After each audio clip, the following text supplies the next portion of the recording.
Halo, selamat datang kembali di channel United Identity, channelnya fans Manchester United yang selalu berpikir logis dan sistematis. Ini kurang mundur lagi nih. Jadi tadi malam gak bisa reaksi pandangan mata ya, karena ada perayaan ulang tahun anak gue soalnya. Udah mepet waktunya, udah capek juga, ya udahlah pulang jam 9 kurang seperempat, udahlah tinggal nonton aja deh gitu ya, sambil beristirahat gitu. Nah, ya sambil ngeliat kan juga ini game terakhirnya Van Nistelrooy sebagai interim manager. Makanya gue coba pengen sambil nikmatin lah, melankolis sedikit gitu, sedih-sedih apa gitu ya. Enggak sih, lebay ya. Tadi malam pertandingan Manchester United melawan Leicester City yang kali ini lengkap. Leicester City-nya dimenangkan oleh Manchester United dengan skor 3-0. Pas perjalanan pulang kan dapat notifikasi tuh biasanya kan Manchester United WhatsApp tuh. Line up-nya, formasinya percis seperti apa yang gue bilang di preview ya.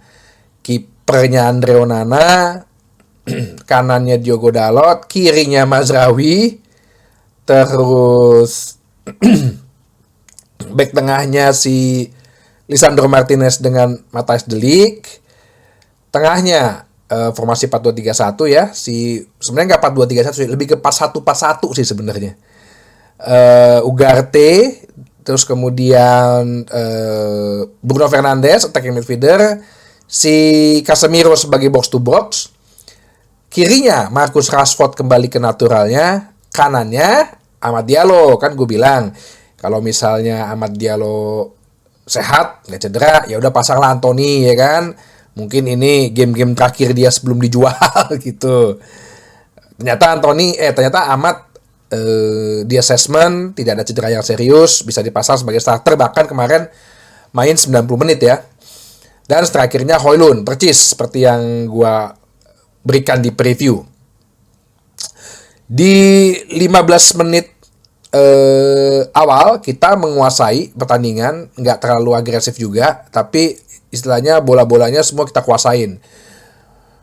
Bahkan ketika si Leicester City itu mencoba untuk menyerang, yang namanya Ugarte bermain bagus ya, bisa meng-recovery bola, tackling bola.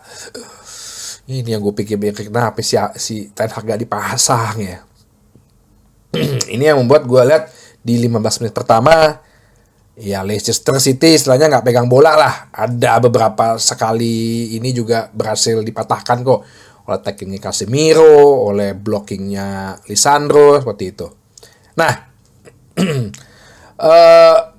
kita melakukan penyerangan 15 menit, mungkin sekitar 20 menit ya, mulai masuki 20 menit. Permainan mulai berimbang, cuman mungkin ada instruksi dari pelatih Leicester City untuk mereka lebih menekan. Sampailah pada akhirnya sebenarnya bermula dari Amad Diallo tuh, yang dia nyolong bola. Sebenarnya udah bagus ya, ternyata Amad Diallo agresif juga mainnya ya. Dia bisa nyolong bola. Setelah itu lemparan ke dalam, dilakukan tendangan dari samping sebelah kanan gawang Leicester City, menyusur ke tanah di pojok jauh ya, pojok kiri, dan gol Bruno Fernandes. Jadi Bruno Fernandes sudah 4 game 4 gol ya. Wow, luar biasa. Kemarin 13 pertandingan 0 gol. Akhirnya sedikit agak menurunkan tensi, tapi kita bisa melakukan beberapa serangan dan terjadilah gol kedua yang gue pikir juga sundulannya Bruno. Ternyata si Christiansen mental sedikit ke Christiansen, jadinya dianggap gol bunuh diri. Di babak kedua, MU agak menurunkan tensi permainan sih. Jadi Leicester City ya lebih banyak menguasai bola lah. Gue pikir kok kenapa agak main safe ya is oke lah, nggak apa-apa main safe karena mungkin cuaca hujan, takut cedera. Sampai akhirnya terjadilah pergantian pemain yang dimana si Marcus Rashford ya, yang nggak ketolong lagi nih, gue nggak tahu kenapa nih orang ya, diganti oleh Garnacho dan juga si barengan Dalot. Nah, dua-duanya emang nggak ngerti tuh, nggak ada bagus-bagusnya. Nggak ada bagus-bagusnya dari kemarin pertandingannya itu. Akhirnya diganti lah Dalot dengan si Evans. Jadi Lisandro Martinez jadi bek kiri, Mazraoui jadi bek kanan. Ya, beberapa kali kita melakukan tendangan bebas, melakukan serangan balik, counter attack. Mati di Garnacho, berapa kali dia umpan gak tau kemana, terus tiba-tiba mau gocek kakinya, kena bola sendiri, berantem sama bola. Gue udah sampai geleng-geleng aja nih. Sampai pada akhirnya dia dari serangan balik, Bruno kasih assist, mencetak gol lah di menit ke 82. Terus gayanya kayak begitu aja gitu loh. Nggak ngasih, nggak bikin selebrasi, nggak seperti berthank you sama.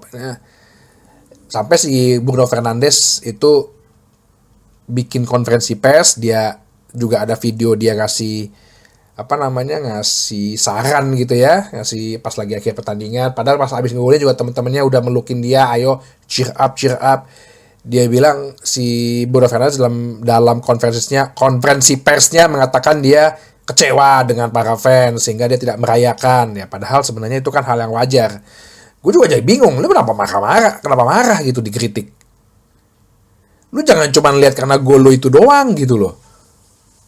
Gol itu kan bisa tercipta, ya oke lah, memang itu skill individu dia bagus, tendangannya emang bagus ya. Dalam keadaan dia juga bebas, nggak ada yang jaga. Dalam jarak satu area 1 meter per 2 meter itu nggak ada yang jaga dia gitu, nggak ada yang blocking dia. Ya dia bisa mencetak gol itu bagus, iya. Tapi lu juga harus sadar, selama permainan lu masuk itu hampir 35 menit lu juga jelek gitu, nggak biasa-biasa aja gitu loh. Kenapa lu mesti marah dikritik? Inilah kadang-kadang pemain zaman sekarang ya, mungkin terlalu baperan ya.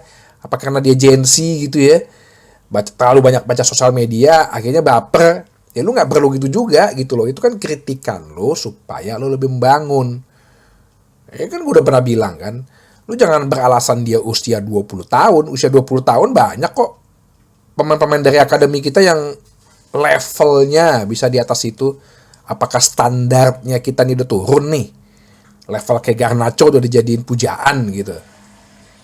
Nah, maksud gue, kenapa dia mesti marah-marah? Seharusnya dia tidak perlu gitu, tidak perlu melakukan gestur seperti itu.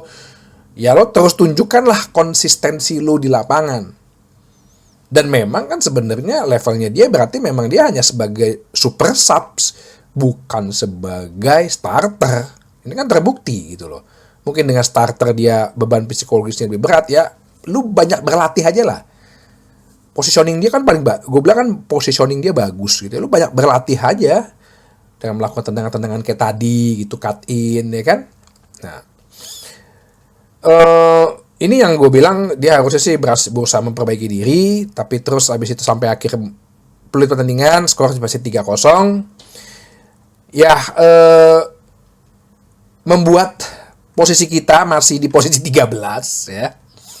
Masih di posisi 13 dan tapi ya hanya terpaut 4 angka dengan peringkat 4 Arsenal yang katanya musim ini kita jelek sampai pecat pelatih, tapi kok ternyata cuma beda 4 poin ya.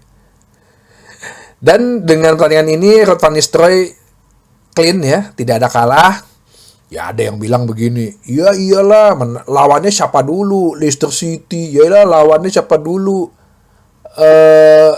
Chelsea gitu loh, lawannya PAOK lah. Kenapa lu permasalahin lawannya siapa ya kita menang ya? Lah Manchester City lu gak permasalahin lawannya siapa tuh, dia kalah sama lu 4 kali berturut-turut. Kok gak bilang Manchester City kalahnya cuman sama Bournemouth, Manchester City kalahnya cuman sama Sporting, Manchester City kalahnya cuman sama Brighton. Kemarin kita kalah 2-1 di kandang Brighton, banyak yang ngebully. Sekarang tuh Manchester City kalahnya 2-1 tuh sama Brighton. Ya iyalah, nggak laku beritanya ya. Coba nih Manchester City kalah lagi, terus bikin aja berita Anthony digampar sama Ruud van Nistelrooy, pasti lebih trending cerita itu. Ya tapi kalau udah Manchester United nanti dibilangnya sombong kitanya, padahal faktanya ya begitu, ya kan? Belum ada kabar sih mengenai Ruud van Nistelrooy, tapi intinya kan nanti gue akan bahas ya mengenai spesial gitu Ruud van Nistelrooy, bahwa ternyata Manchester United bisa menang kok. Ternyata Manchester United bisa bermain bagus kok. Ternyata Manchester United bisa mencetak gol kok. Salahnya di mana ya kemarin ya? Nah, nanti coba kita bahas ya. Oke, jadi itu aja di bahasan kali ini. Sampai bertemu lagi di bahasan berikutnya di channel United Identity, channelnya fans Manchester United yang selalu berpikir logis dan sistematis. Terima kasih.